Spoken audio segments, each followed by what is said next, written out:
essayer un petit peu de clôturer ce débat vis-à-vis de nos amis catholiques, quoi. Et on va prendre, on a vu dans le dernier épisode, bon, on a effleuré un petit peu la question de la chute de Babylone, mais c'était juste pour préparer l'avenir. Mais le problème de cette série, donc qui est une recension des hasards et coïncidences de l'actualité de l'Apocalypse, nous oblige, en fonction des questions, de revenir, et on va enfoncer le clou définitivement. Je serais presque tenté d'appeler, histoire de...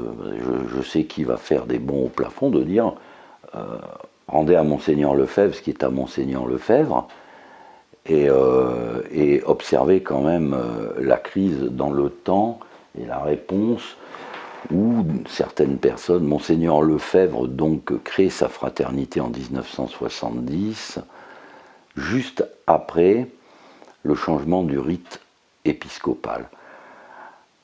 La cause posée par Monseigneur Lefebvre, c'était tout simplement pour maintenir, pour former des prêtres à la messe de Saint Pie V, à la messe de toujours. C'était la bataille du moment présent, c'était à ce moment-là que Paul VI a changé le rituel de la messe, et à partir de là, on a vu donc exploser complètement la réaction catholique. Je fais quoi? J'attends Comme tu veux, ça meuble un petit peu la vidéo. Et on va te voir. On avait oublié la bougie. Ah non, ça c'est pas bien. T'as vu ça? Non, ça c'est pas bien. Tu l'as mis le petit Jésus au moins? Ben alors? Et tu l'as caché où? Derrière le papier. Ben, non, mais c'est... Ah non, mais là, non, on passe pas, on va le faire. Ah bon. C'est pas possible, ça. C'est pas possible.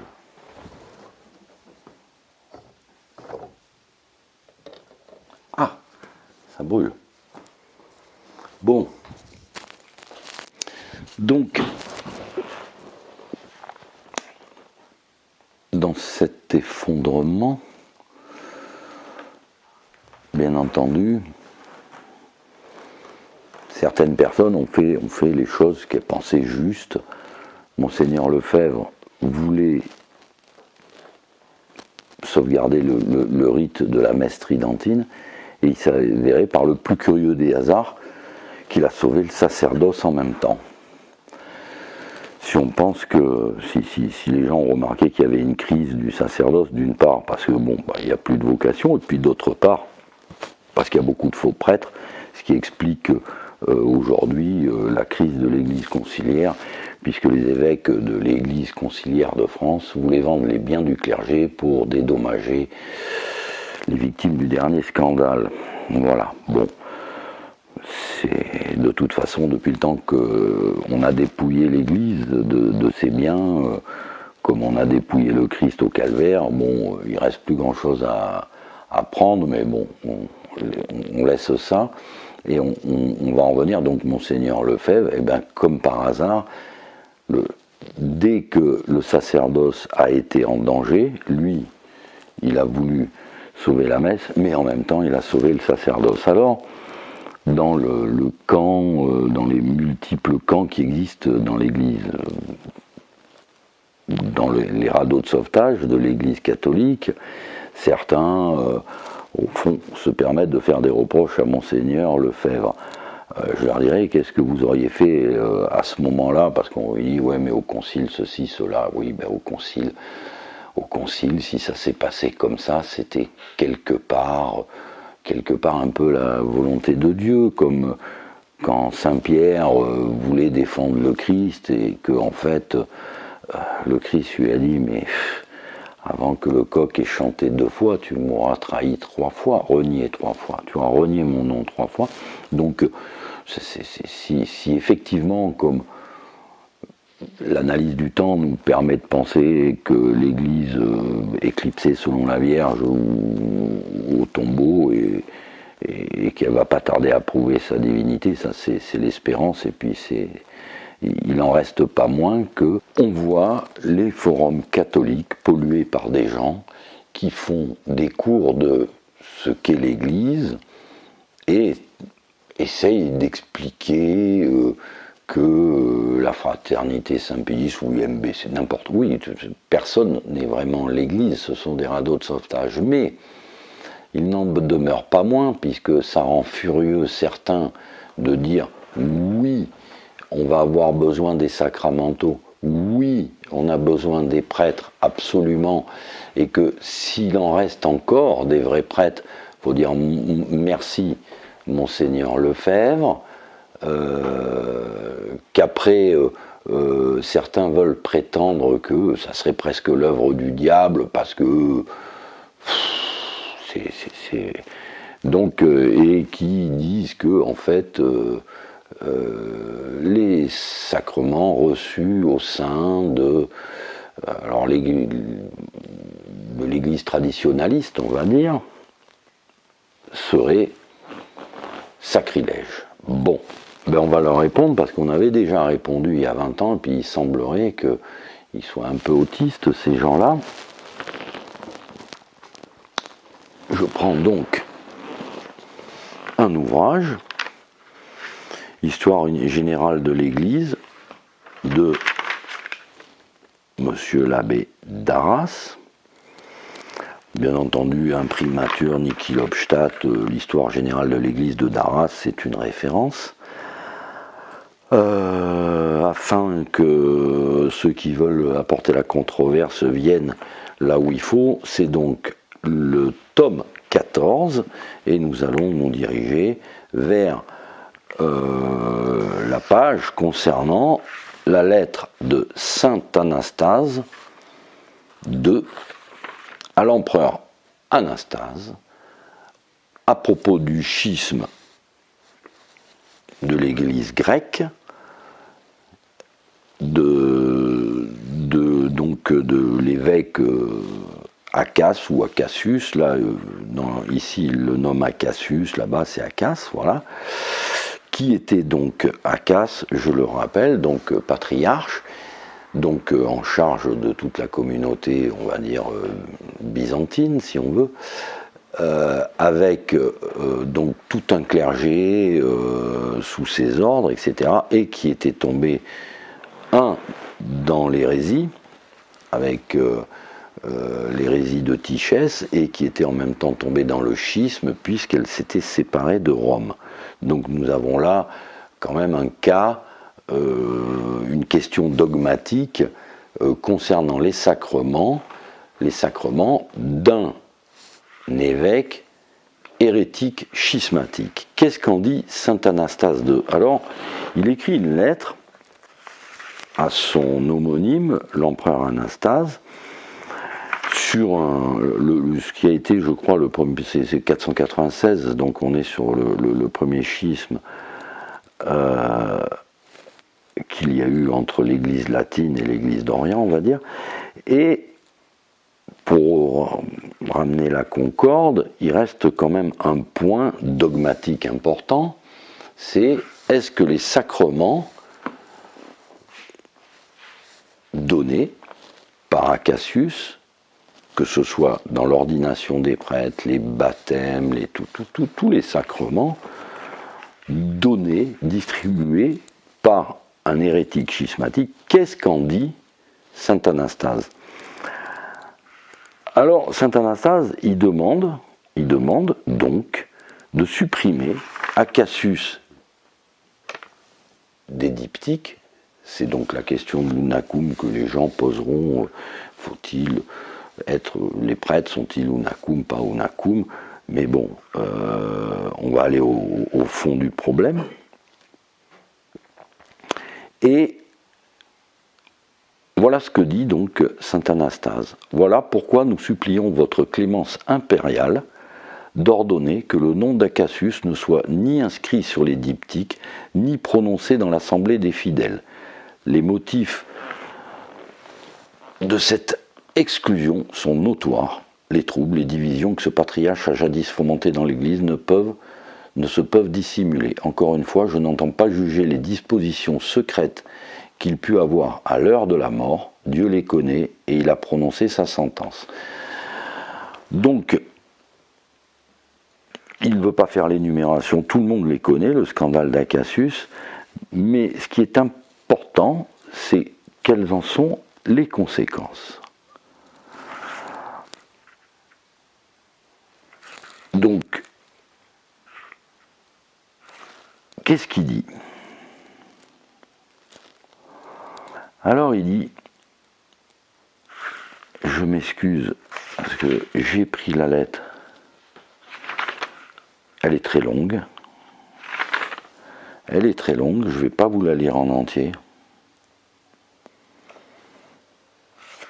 mais je prends la lettre donc de saint Anastase, je répète, pape, le malheureux Acasius, dont il nous faut supprimer le nom en usant mal d'un ministère saint, n'a fait de tort qu'à lui-même. Les sacrements qu'il a conférés le rendaient sacrilège, mais n'en avaient pas moins toute leur efficacité par rapport à ceux qui les recevaient. Voilà la vérité. Elle suffit pour répondre à l'inquiète imagination de certains esprits qui soutiennent qu'après avoir été frappé par la sentence du pape Félix, Acasius ne pouvait conférer aucun sacrement valide, en sorte que tous ceux qui ont reçu depuis le baptême ou l'ordination de ses mains ne sont réellement ni baptisés ni ordonnés. C'est là une erreur manifeste. Acasius, en continuant par une usurpation sacrilège à s'arranger le pouvoir sacerdotal dont il était déchu, aggravait sa propre faute, mais les sacrements qu'il conférait avaient toujours leur efficacité. L'indignité du ministère ne pouvait faire tort à ceux qui les recevaient. Le mot du prophète se réalisait pour lui. Dieu brisera la tête de ses ennemis, le front superbe de ceux qui marchent dans la voie du crime. Fatal orgueil qui se ruine lui-même, mais qui est impuissant à ruiner les autres. Le Saint-Esprit l'a stigmatisé. Acasius, condamné et revendiquant toujours le titre sacerdotal, mettait le comble à son orgueil, mais le peuple qui avait faim et soif des sacrements ne fut pas privé de leurs fruits salutaires. J'entends d'ici, j'en connais, qui sont en train de faire des bonds au plafond, et oui. L'âme prévaricatrice du ministre indigne était la seule sur qui retombait le poids de la faute. Telle est, en dépit des passions et de vains artifices des hommes, la vérité sur cette question. Que votre Majesté impériale daigne en accueillir l'expression et se montrer favorable à nos prières. Dieu attend de vous que vous aidiez à rétablir dans son unité l'Église catholique et apostolique. Et quel est le commentaire? La suite, il dit, telle est l'unique lettre dogmatique du pape Anastase II au sujet du schisme eutychéen et de l'affaire d'Acasius. Donc, oui, c'est une lettre dogmatique. Alors, Monseigneur Lefebvre n'était ni schismatique ni hérétique. Ça, que quelqu'un le dise, je crois que je me mettrais très en colère. Bon, bref. Non, Monseigneur Lefebvre a agi, je dirais, d'une façon spontanée, peut-être providentielle, l'avenir le dira, mais il a sauvé le sacerdoce et les sacrements que donnent tous les prêtres, même de la lignée de Monseigneur Tuc, sont valides et salutaires. Valides et salutaires. C'est une lettre dogmatique de saint Anastase II. Donc, dans les temps qui viennent et qui sont bien plus compliqués pour nous que l'été, ces temps d'une hérésie monophysite et d'un problème de personnes dans l'unité de l'Église, c'était bien moins grave que ce qui se passe aujourd'hui, bien moins grave qui se passe aujourd'hui. Aujourd'hui, il n'y a pas pire ennemi dans l'Église catholique que la discorde entre catholiques, il n'y a pas pire que ce pharisianisme qui entache bien trop de personnes qui s'excommunient les unes les autres, persuadés qu'ils sont élus. La crise est bien trop grave pour bien plus grave que celle que n'a jamais traversée l'Église. Et c'est ça qui est affligeant, c'est que tous ces gens se disputent sans se rendre compte que l'Église, elle est au tombeau. Moi, je pense qu'elle est, parce que de toute façon, l'Église, c'est le corps mystique du Christ, le Christ est mort et ressuscité. Et j'ai la foi, l'espérance de croire qu'elle va ressusciter, parce que je suis sûr qu'elle est de nature divine. Et on pourrait penser aujourd'hui, quand on voit certains se disputer en disant qu'on attend l'Antéchrist ou quelque chose comme ça, je dirais, vous ratez un chapitre.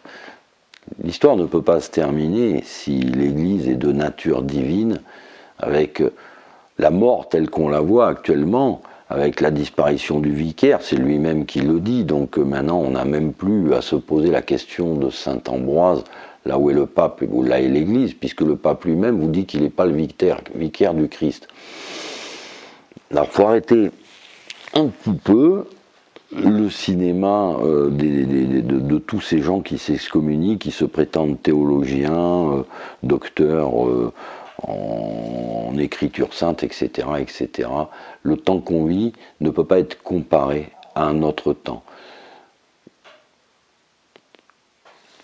Il m'a semblé opportun donc de faire une liste de coïncidences, et j'aimerais franchement que les gens s'amusent. Si quelqu'un veut s'amuser à relever depuis 35 vidéos le nombre de coïncidences avec l'écriture de l'Apocalypse, qui finalement, ça fait quand même beaucoup. Et c'est ça le véritable sujet, parce que si vraiment vous avez relevé toutes ces coïncidences effectives,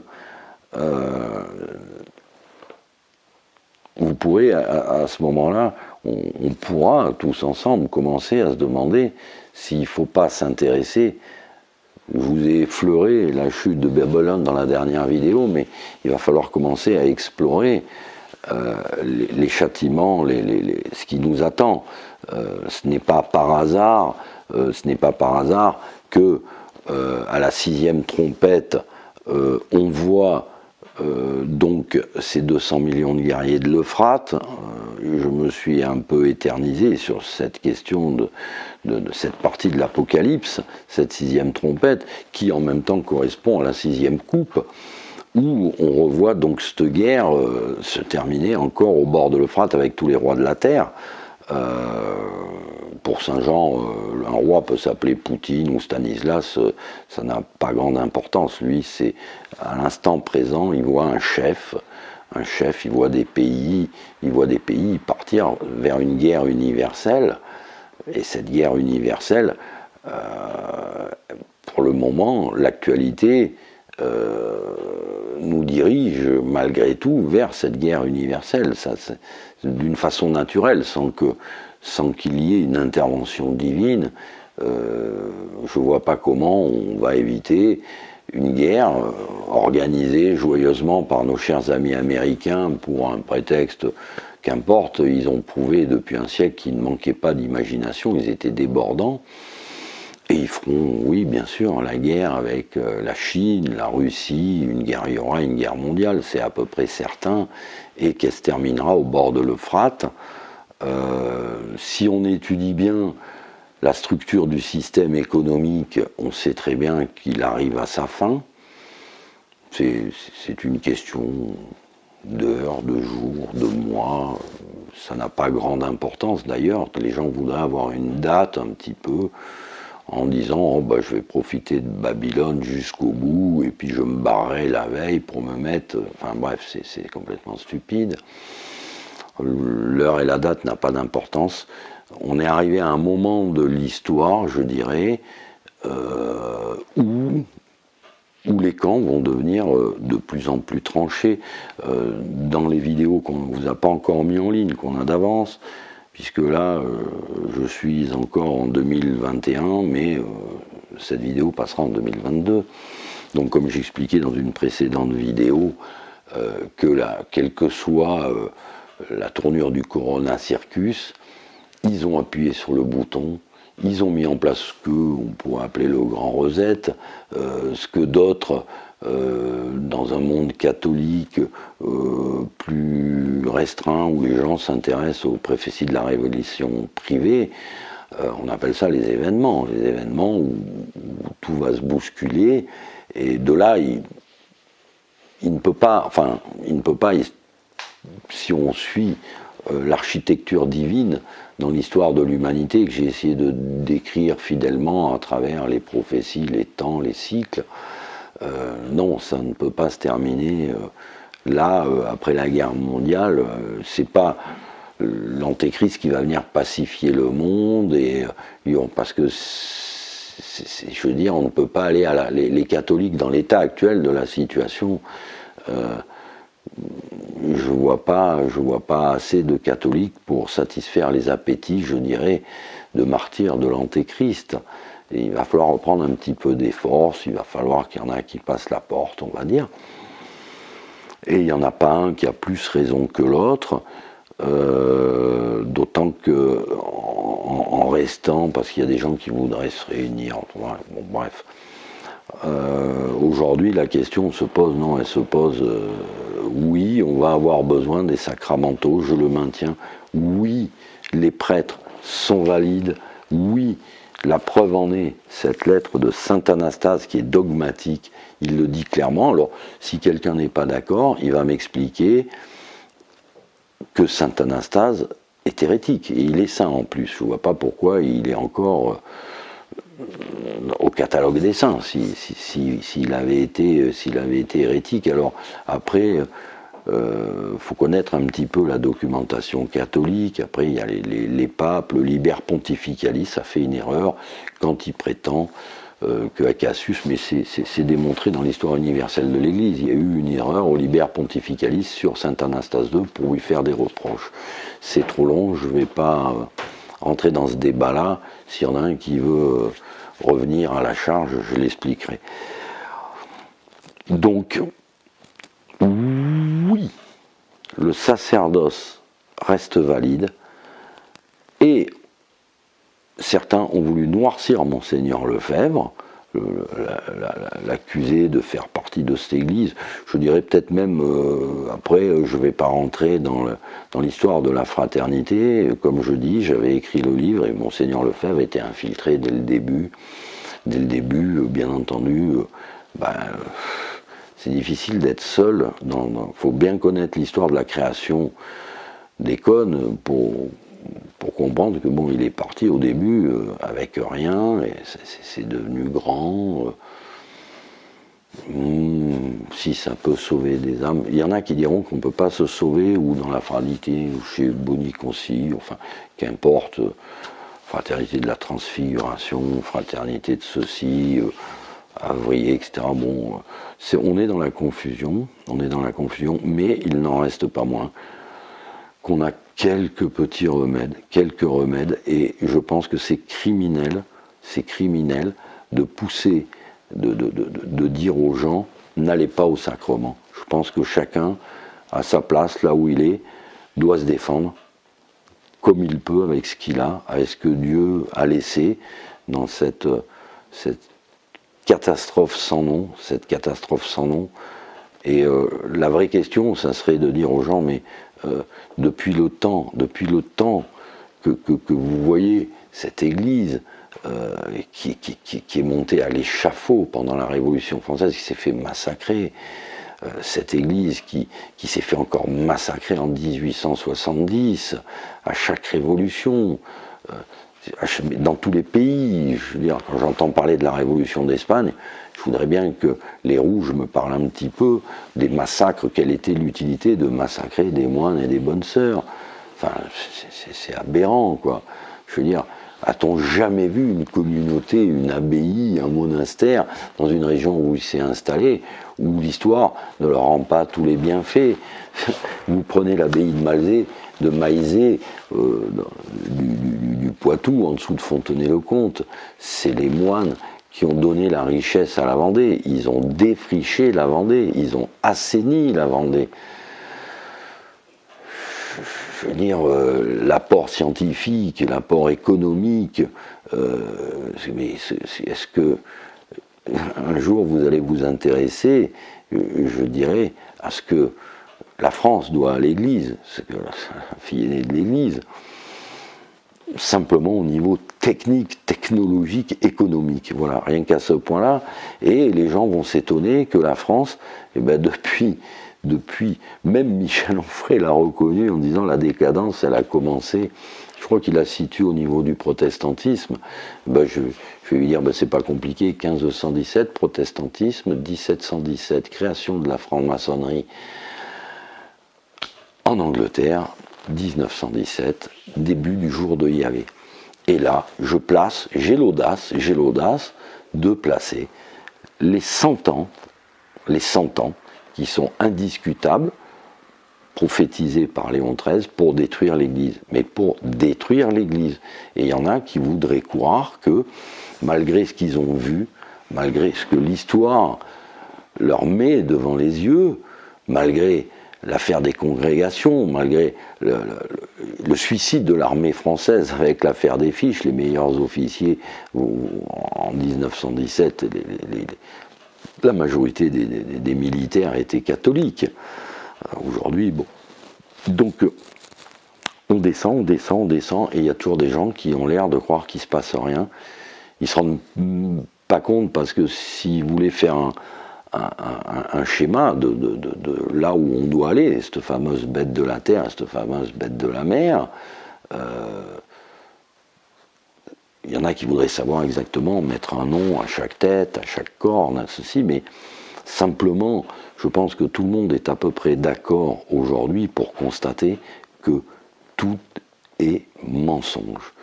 Les gens qui nous gouvernent mentent, les gens qui nous soignent mentent, les gens de la finance sont les plus grands menteurs. Je pourrais vous faire, ceux qui veulent, j'ai fait une série sur l'affaire des banquiers, intimement liés au pouvoir, aux guerres,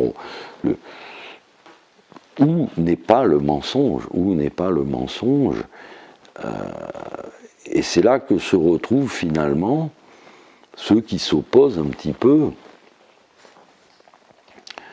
alors au grand reset, on va dire, au nouvel ordre mondial, et qui oblige aujourd'hui, une adhésion de l'intelligence à la théorie du complot. Parce que là, on peut dire qu'ils nous ont fait la grâce, l'honneur, comment le terme je pourrais dire, ils nous ont offert la joie de ne plus se cacher dans le mensonge, de sorte que maintenant, on va se retrouver face à cette somme de mensonges, quelle que soit leur nature, je veux dire, un petit peu dans un même camp, mais ça va être quand même compliqué parce que, pas pour les mêmes causes, puisque, in fine, faut quand même se dire qu'avec tous les moyens qu'ils ont, peut-être qu'il restera des gens, à la fin, qui refuseront l'injection en tant qu'objecteurs de conscience. Aux États-Unis, ils ont commencé, ceux qui veulent se réunir pourront le faire, à mon avis, en tant qu'objecteurs de conscience, voir comment ça va se finir cette comédie, puisque nous sommes passés du pass sanitaire au pass vaccinal. Donc rien de neuf sous la planète, les choses perdurent. Bon, on va boire le café avant qu'il soit froid, à la santé de Pierre Blanchette, qui chaque fois, lui, nous paye sa tournée quand il fait une vidéo. Donc, il fallait en terminer un petit peu avec toutes ces factions catholiques qui polluent complètement, je veux dire, le débat, qui déplacent le débat, qui ne répondent pas à une question. Est-ce que l'Église, à quel moment, la question elle est simple, dites-moi, est-ce que oui ou non, Dieu a donné à Satan la permission de détruire l'Église et Quand est-ce que ça a commencé? Ça n'a pas commencé à Vatican II, loin s'en faut. Vatican II, c'était plutôt plus près de la fin que du début de cette bataille titanesque. Un franc-maçon avait dit une fois, entre l'Église catholique et la franc-maçonnerie, c'est un combat à mort et l'univers contemple. Il ne croyait pas si bien dire. Il ne croyait pas si bien dire parce que oui. Et Dieu regarde, maître de l'univers. Et eux, ils continuent, ils ne s'arrêteront pas, mais le problème c'est que maintenant, vu qu'on ne peut pas s'acharner, là ils ne peuvent plus trop s'acharner sur les catholiques, il n'y a plus grand chose, donc ils vont être obligés de se détruire entre eux. C'est une loi de la nature, ils ont voulu refaire la tour de Babel, ils l'ont refaite, c'est très bien. D'ailleurs c'est pour ça que les affiches de création de l'Europe étaient monogrammées, enfin, le dessin c'était une tour de Babel de Bruegel l'Ancien. Seulement le problème c'est que en voulant recréer la tour de Babel, ils se retrouvent à ne plus se comprendre entre eux. Ben oui, puisque Dieu, lui, agit toujours de la même manière. Donc ils ont voulu refaire la tour de Babel, c'est bien, vous avez fait votre tour de Babel, mais là, les ouvriers de la tour de Babel, ils ne se comprennent pas, les Américains, les Russes, les Chinois, c'est toutes ces puissances actuellement, mais là, le problème, c'est qu'ils ne vont pas se disperser, ils vont se détruire les uns les autres. Donc il faut rester, moi je dirais qu'à la limite, la première chose, si on est catholique, c'est se mettre de côté, quoi, et se dire, bon, c'est pas bien. Je dirais que si j'avais, dans le panorama actuel, je pense que beaucoup de gens commencent à fuir les villes, pas pour des raisons religieuses d'ailleurs, bien souvent, plutôt par la peur, mais comme disent les Vendéens, la peur du danger n'évite pas le danger. Mais de toute façon, il est clair que l'avenir immédiat, qu'on le prenne dans le sens d'une lecture de l'Apocalypse, ou qu'on le prenne dans une étude anthropologique naturelle,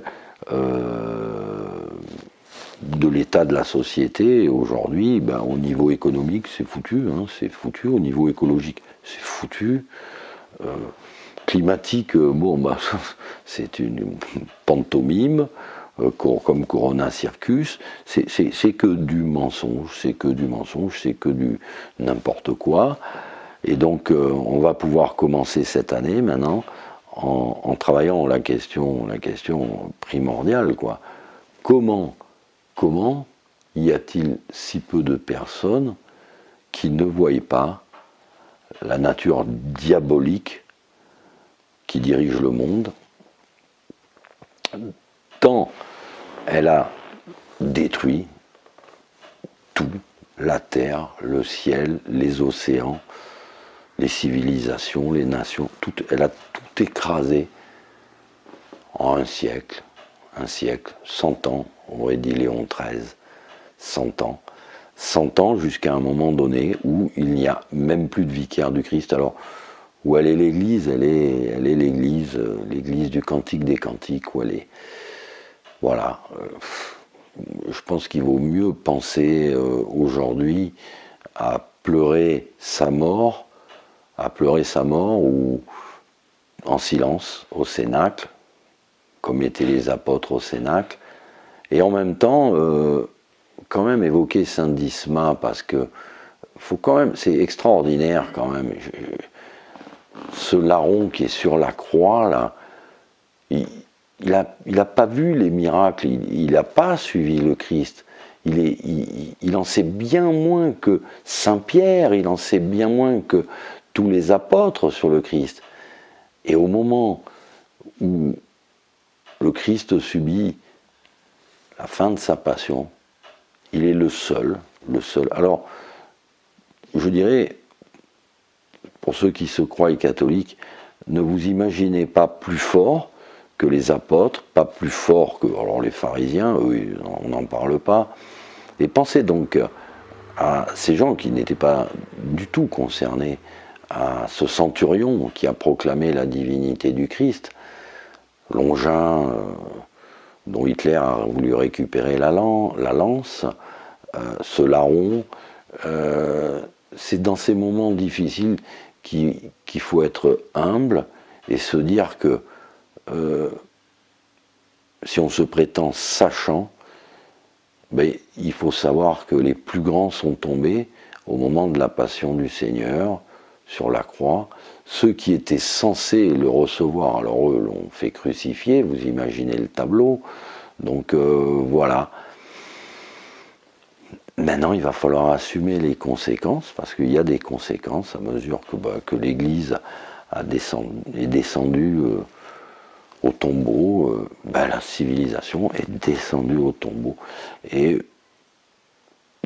je ne vois pas qui de bonne foi ne voit pas une décadence, et puis un complot quand même, ça. On ne va pas voir un coup. Ça va être très amusant maintenant. Ça va devenir très compliqué puisque on va se retrouver avec deux camps. Hein, déjà, ceux qui, alors là, sont sûrs maintenant qu'il y a un complot, mais enfin, et puis ceux qui ne le voient toujours pas. Ah ouais, alors là, vous voyez, ça en fait encore des camps qui vont se mettre au paddock là, de course. Alors, on va commencer en vous souhaitant une bonne année. Bonne fête de la circoncision, bon gâteau des rois mages, bonne galette des mages, et puis on va reprendre, maintenant on va attaquer le chapitre 13, et le chapitre 13, eh bien là, si Saint Jean a vu une bête qui fait descendre le feu du ciel sur la terre, à part aujourd'hui, je ne vois pas quand est-ce qu'il a pu le voir. Mais on va encore voir des gens qui nous disent non, l'Apocalypse, c'est pas pour notre temps. On est en plein dedans. Donc je vous dis bon courage pour l'année 2022. On tiendra peut-être encore une année de mensonges. Par contre, je prends tous les paris et il y a un sujet sur lequel, je connais un peu plus, c'est l'économie. Il faudra m'expliquer comment le système ne va pas exploser de par sa belle mort, le système économique, parce qu'il est fondé sur un mensonge total de A à Z, complet, tout est mensonge, et il est coincé dans ces mensonges. Et alors, ça donne un mot, ça s'appelle stagflation, c'est-à-dire contraction de l'économie et inflation. Et quand dans une situation comme ça, vous ne pouvez pas remonter les taux, c'est pas compliqué. Si une banque vous donne un crédit à 1%, là aujourd'hui, fixe sur 25 ans, prenez-le. Hein, parce que moi je vous prends tous les paris. Hein. Elle va perdre du fric tous les ans, et beaucoup de fric, puisque si tu prêtes à 1% quand il y a 6% d'inflation, ça t'en fait 5. Là où ça fait mal, ça fait beaucoup. Hein, ça fait beaucoup. Bon, et puis si on remonte les taux, on ne peut pas non plus, puisque les pays ne pourront pas payer leurs dettes. Alors, de toute façon, ça c'est au programme du Grand Reset, mais ça ne marchera pas. Ça marchera pas. Donc, je vous dis à bientôt.